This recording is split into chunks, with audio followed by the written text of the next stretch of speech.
How to activate your Desjardins credit card. The first option is going to be activating by phone.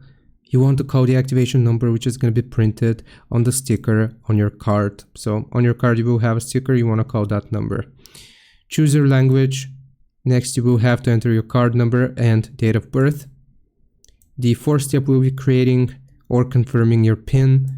And then you will just wait for confirmation for the confirmation message, and your card is going to be active right away. Option 2, you can activate it online on this platform, Access D. You want to log into that website.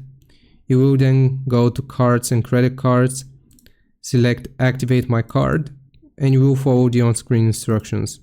The confirmation appears when done. The third option is going to be in person. You want to visit a Desjardins branch. You will bring your credit card and ID and ask an advisor to activate it for you. Those are your options. I hope this helps. Leave a like and subscribe, and I'll see you next time.